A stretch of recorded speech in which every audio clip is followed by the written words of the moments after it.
పిత పుత్ర పవిత్రాత్మ నామమున ఆమేన్. యోహాను శుభవార్త 19వ అధ్యాయము 26వ వచనము.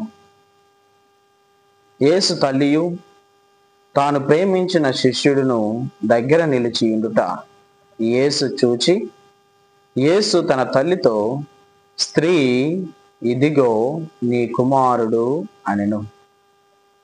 క్రీస్తునాథుని యందు ప్రియ సహోదరి సహోదరులారా, దేవుని బిడ్డలారా, మరియ తల్లి శ్రీ సభ మాత, ఈ గొప్ప పండుగను మనము కొనియాడుతూ ఉన్నాం. శ్రీ సభ మాత ఎప్పుడైతే క్రీస్తు ప్రభు సిలువలో మరణిస్తూ తన యొక్క ప్రియమైనటువంటి శిష్యుని యొక్క బాధ్యతను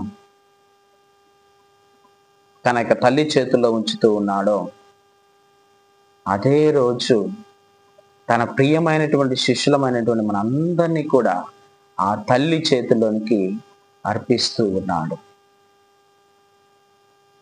ప్రభు పలుకుతున్నటువంటి ఏ వాక్యమైనా సరే అది మన యొక్క జీవితానికి తీసుకుంటూ ఉంటాం.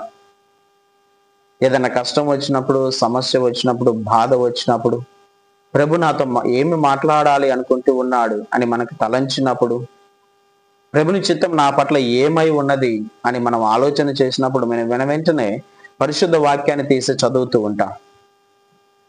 ఆ వాక్యాన్ని చదివినప్పుడు ఏ వాక్యం అయితే మనం చదువుతూ ఉన్నామో, లేదా ఏ వాక్యం అయితే మనకి బోధించబడుతుందో ఆ వాక్యాన్ని మన యొక్క జీవితానికి అన్వయించుకుంటూ ఉంటాం. ప్రభువు నాతోనే ఈ మాట మాట్లాడుతూ ఉన్నాడు, ప్రభు నాతోని ఈ వాక్యాన్ని బోధిస్తూ ఉన్నాడు, ఇది నా జీవితానికే అని చెప్పేసి పరిశుద్ధ గ్రంథంలో బోధించబడుతున్నటువంటి ప్రతి మాటను కూడా మన యొక్క జీవితానికి అన్వయించుకుంటూ ఉంటాం. మరి అదే రీతిగా క్రీస్తు ప్రభు సిలువలో నుంచి మాట్లాడినటువంటి ఈ యొక్క మాట, స్త్రీ, ఇదిగో నీ కుమారుడు అని మరియ తల్లితోటి పలికినటువంటి ఈ యొక్క మాట ఈరోజు మనందరం కూడా కొనియాడుతున్నటువంటి ఈ యొక్క పండుగకు ఆరంభము. ఎప్పుడైతే తన శిష్యుని చూసి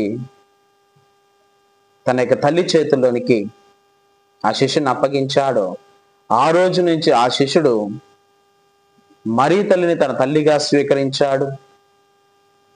మరి అదే రీతిగా ఆ కుమారుణ్ణి మరియ తల్లి తన కుమారునిగా స్వీకరించింది. ఇక్కడ మనం చూసినట్లయితే గమనించాల్సినటువంటి విషయము, ఆ ఒక్క కుమారుడు లేదా ఆ ఒక్క శిష్యుడే మరియ తల్లిని తన తల్లిగా స్వీకరించిందని కాదు, లేదా ఆ ఒక్క కుమారుణ్ణే ఆ తల్లి కుమారుడిగా స్వీకరించిందనేది కాదు, లేదా ఆ ఒక్క కుమారుని తన తల్లి చేతుల్లోనికి క్రీస్తు ప్రభు అప్పగించాడు అనుకునేది కాదు. ఇది మనందరికీ కూడా అన్వయించుకోవాల్సింది. ఇది మనందరితోటి కూడా ప్రభు మాట్లాడినటువంటి మాట. ఏ విధంగా అయితే ప్రతి వాక్యాన్ని కూడా మన యొక్క జీవితానికి అన్వయించుకుంటామో, అదే రీతిగా ఈ యొక్క వాక్యాన్ని కూడా మన జీవితాలకి అన్వయించుకోవాలి. ప్రభు నాతోనే ఈ మాట మాట్లాడాడు అని మనం తీర్మానించుకోవాలి.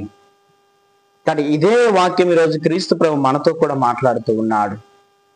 స్త్రీ, ఇదిగో నీ కుమారుడు అంటే మనలందరినీ కూడా, దేవుని బిడ్డలమైనటువంటి మనలందరినీ కూడా, దేవుని పుత్రులమైనటువంటి మనందరినీ కూడా ఆ ప్రభువు తన తల్లి చేతులను అప్పగిస్తూ ఉన్నాడు.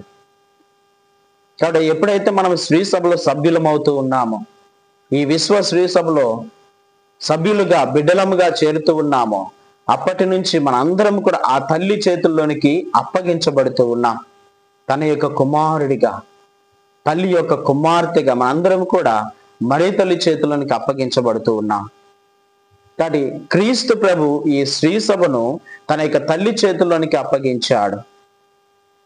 ఎందుకంటే ప్రతి కుటుంబానికి ఒక తల్లి అనేది చాలా అవసరం. ఆ తల్లి యొక్క బాధ్యత, ఆ తల్లి నిర్వర్తించేటువంటి బాధ్యతలు చాలా ఘనంగా, చాలా గొప్పగా ఉంటాయి. కానీ అదే రీతిగా క్రీస్తు ప్రభు ఏర్పాటు చేసుకున్నటువంటి ఈ శ్రీ సభను కూడా తన యొక్క తల్లి చేతిలోనికి అప్పగిస్తూ ఉన్నాడు. ఎందుకంటే దేవాది దేవుడు తన యొక్క కుమారుణ్ణి క్రీస్తు ప్రభుని ఏ విధంగా అయితే మరి తల్లి చేతులకు అప్పగించాడో, నువ్వు గర్భము ధరించాలి, కుమారుని కనాలి అని చెప్పేసి ఏ రకంగా అయితే క్రీస్తు ప్రభుని ఆ తల్లి చేతులకు అప్పగించాడో,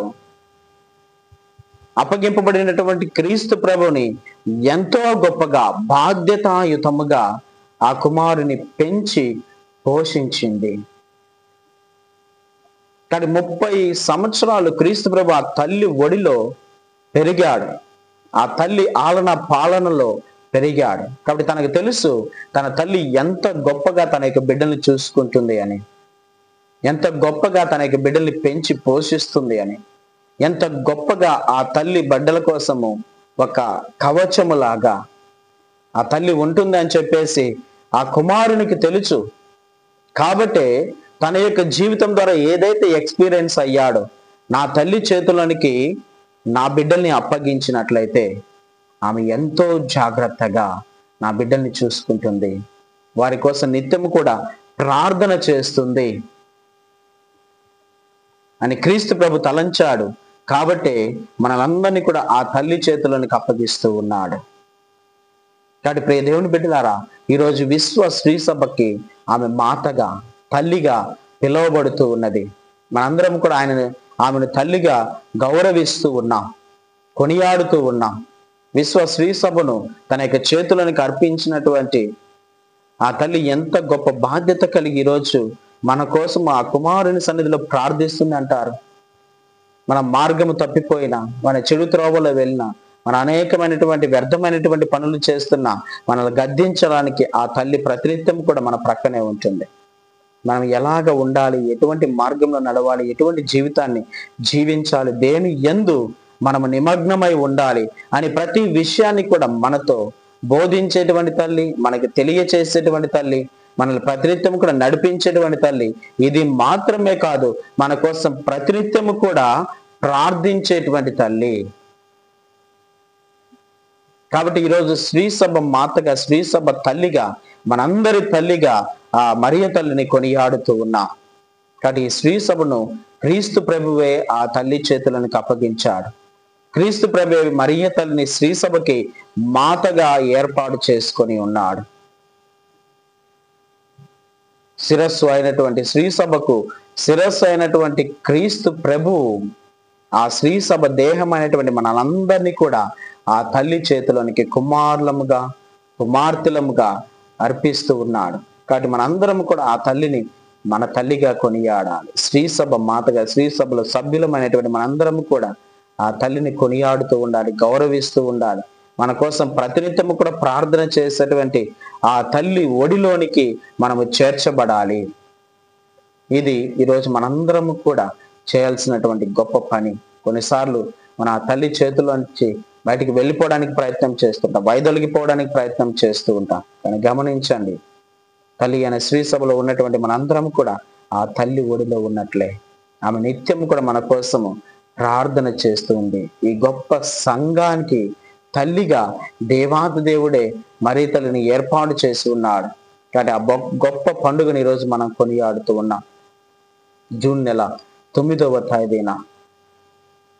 కాబట్టి ఈ రోజున మరియ తల్లి శ్రీ సభ మాతగా కొనియాడబడుతూ ఉండగా ఆ మాత ప్రతినిత్యము కూడా మన కోసము ప్రార్థించాలని మరియ తల్లి యొక్క మధ్యస్థ ప్రార్థన ద్వారా వేడుకుందాం. మరి అదే రీతిగా శిరస్సు, శ్రీ సభకు శిరస్సు అయినటువంటి క్రీస్తు ప్రభు ఈ సంఘమును, శ్రీ సభ నిత్యము కూడా నడిపించాలి అని ప్రార్థన చేసుకుందాం. ప్రార్థించుదాము. పరిశుద్ధుడవు, సర్వశక్తి మంత్రుడైన దేవా, మీకు వేలాది వందనములు, స్తోత్రములు నాయన. ఈ లోకము మీరు ఏర్పాటు చేసుకున్నటువంటి విశ్వ శ్రీ సభ ప్రభువా, మీరు శిరస్సుగా ఉన్నారు. మరి విశ్వ శ్రీ సభకు ప్రభువా, మీ తల్లిని తల్లిగా వసగి ఉన్నారు. శ్రీ సభలో చేరుతున్నటువంటి ప్రతి సభ్యునికి కూడా ప్రభువా ఆ తల్లిని బాధ్యతగా ఇచ్చి ఉన్నారు. ఆ తల్లి చేతులకు అర్పించి ఉన్నారు. మీకు స్తోత్రములు, వందనములు నాయన. ఇదిగో ప్రభువా, మీ తల్లి యొక్క ప్రార్థన సహాయం ఎల్లవేళలా మాకు ఉంటుందని విశ్వాసంతో ప్రార్థన చేస్తూ ఉన్నా. ఇంత గొప్ప తల్లిని ప్రభు మా అందరికీ కూడా తల్లిగా వసిగినందుకు మీకు స్తోత్రం. మిమ్ము ఏ విధంగా అయితే ప్రభు ప్రతినిత్యము కూడా చేయి పట్టి నడిపించిందో, పెంచి పోషించిందో, అదే రీతిగా శ్రీ సభను కూడా ఆమె ప్రతినిత్యము కూడా అదే రీతిగా చేయి పట్టి నడిపించాలని, పోషించాలని, ప్రతినిత్యం కూడా నడిపించాలని, మీ యొక్క సన్నిధికి నడిపించలాగా చేయమని, మరి తల్లి యొక్క ప్రార్థన సహాయం ఎల్లవెల్ల మన అందరికి కూడా ఉండాలని ప్రార్థన చేసుకుంటూ ఈ మనవులను మన ఆదుడని యేసుక్రీస్తుని అతి శ్రేష్టమైన నామములో వేడుకొని ప్రార్థన చేస్తూ ఉన్నాము తండ్రి. ఆమేన్.